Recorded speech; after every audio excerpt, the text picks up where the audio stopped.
Akhirnya beliau itu masuk Islam karena beliau mendapat bukti bahwa ada sungai di bawah laut sesuai di surat Ar-Rahman 19 ya dengan 21 itu ya.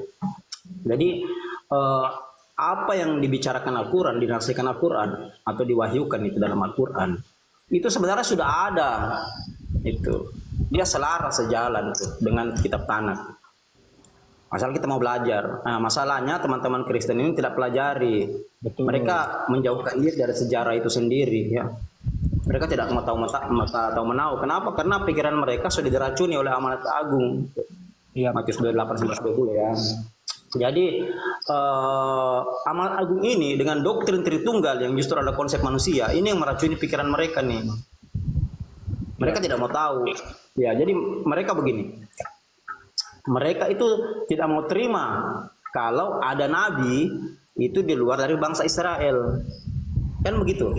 Mereka mengikuti Yahudi gitu. Ceritanya mereka mengaku-ngaku turunan Yahudi atau ke Yahudi-Yahudian padahal mereka bukan turunan Yahudi. Ya kan begitu.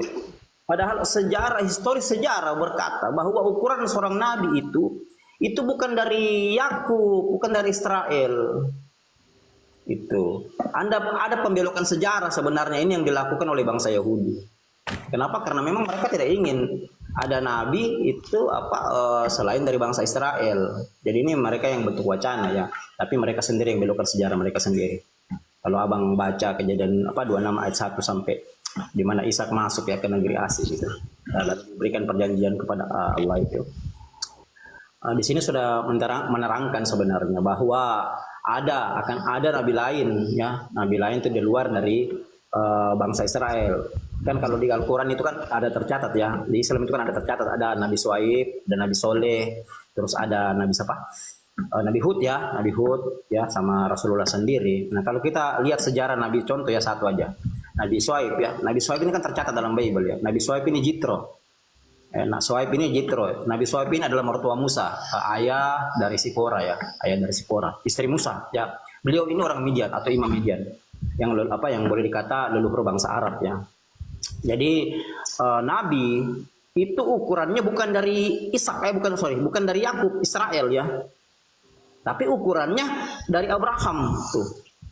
Karena perjanjian Allah kepada Abraham, kepada Ishak dan Ismail, bukan perjanjian Abraham kepada Yakub tuh.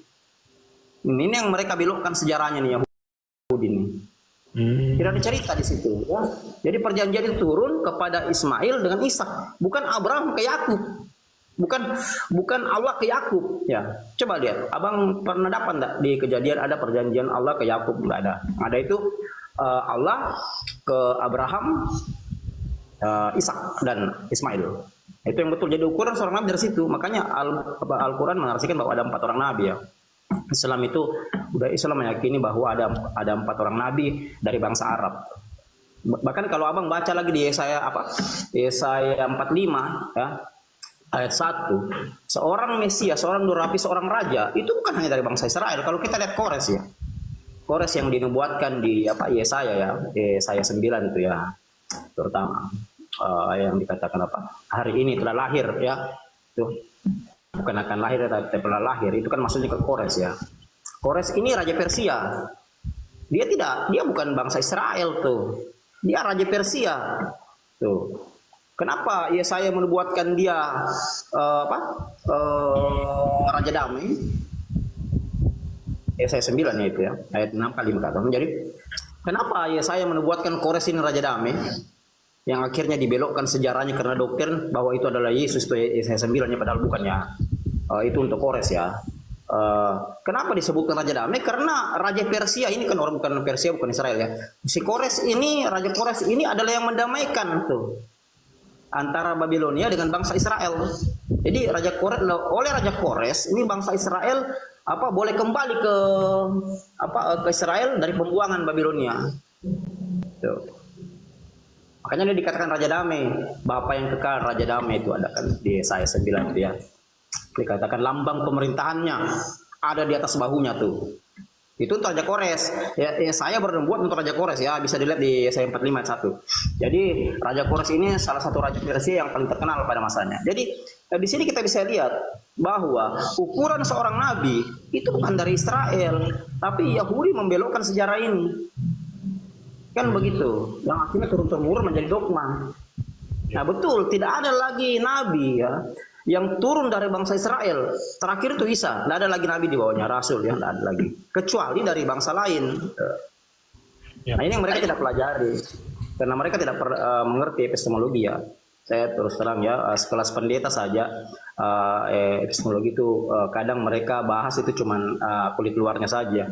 Mereka tidak bahas sampai ke kulit dalamnya. Justru menggunakan ontologinya dari Bible itu sendiri.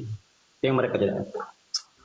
Yang saya katakan sama mereka, teman-teman Kristen ya, terutama sama mahasiswa Kristen tuh, saya bilang Anda sedikit perlu belajar filsafat. Kenapa?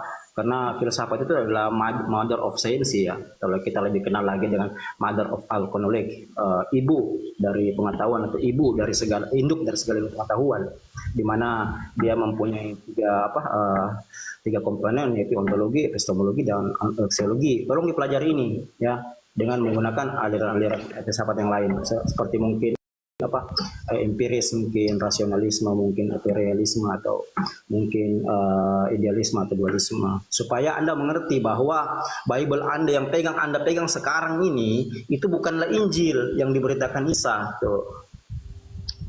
Saya pernah menantang itu, terutama Pak Budi Asali, saya pernah tantang bahwa mari kita debat Galatia 1:8-9 ya. Beliau tidak pernah menjawab kan tantangan saya. Nah, mungkin beliau cukup paham saya orangnya mengerti tentang epistemologi itu. Jadi ketika kita berbicara itu, yang ada Bible yang mereka pegang sekarang ini murni karangan manusia, ya, bukan lagi wanita. Bible yang mereka pegang sekarang ini memang betul-betul bukan Injil yang diberitakan Yesus, murid-murid Yesus, bahkan Paulus sendiri.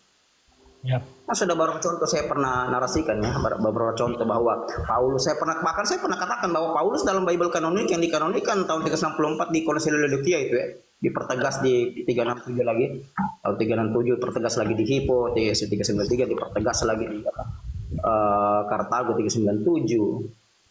Ini kalau kita lihat ini semuanya murni karangan manusia. Yang awalnya dari Eusebius kan, abad keempat tahun 325 sampai 326 ya, sampai beliau dikatakan wafat. Kan begitu. Jadi ini banyak sekali hal-hal yang bertentangan. Belum ini lagi sudah, kalau sampai abad ke-13 14 ini sudah dimodifikasi nih. Itu. Makanya kalau Abang baca sejarah, Romawi itu sebenarnya sangat marah sama tokoh-tokoh yang ingin merubah Bible bahasa Yunani menjadi bahasa lain. Coba Abang baca sejarahnya tuh, ya. Semua tokoh-tokoh yang mencoba merubah bahasa sebelum muncul Protestan ya, dari bahasa Yunani ke bahasa lain ya, Ceko, Hungaria, Inggris dan yang lain, itu semua mati dibunuh. Tuh. Katolik sangat tidak mau dulu ya, kalau Bible bahasa Yunani dirubah ke bahasa Inggris tuh. Kita bisa lihat contohnya William Tyndale ya. Tyndale ini terusan dari John Wycliffe ya, yang beliau ini mati di salib ya, baru dibakar dulu. Karena kenapa? Beliau mencoba merubah Bible bahasa Yunani ke bahasa Inggris. Akhirnya beliau diganti, kan didapat, beliau lari dapat. Tapi setelah adanya Ratu Elizabeth ya, Ratu Mary Jo menentang Ratu Elizabeth ini yang mendukung, yang melindungi mereka pada saat itu. Terjemahan akhirnya tahun 1611 ada KJV ya, Raja James itu ya, King versionnya. Jadi ini kita bisa ambil kesimpulan bahwa Bible ini sudah ada kepentingan di dalamnya, kan begitu. Nah, itu yang betul ya, terutama kepentingan politik. Bahkan kalau Abang bicara belajar perang salib tuh, rentetannya sampai peristiwa pembantaian Magdeburg, ini Bible ini sudah dipenuhi dengan intrik politik, sudah dipenuhi dengan prasangka politik. Jadi dipakai memang untuk memperluas wilayah jajahan. Tuh, saya pernah bilang bahwa aksiologinya di situ tuh Bible tuh.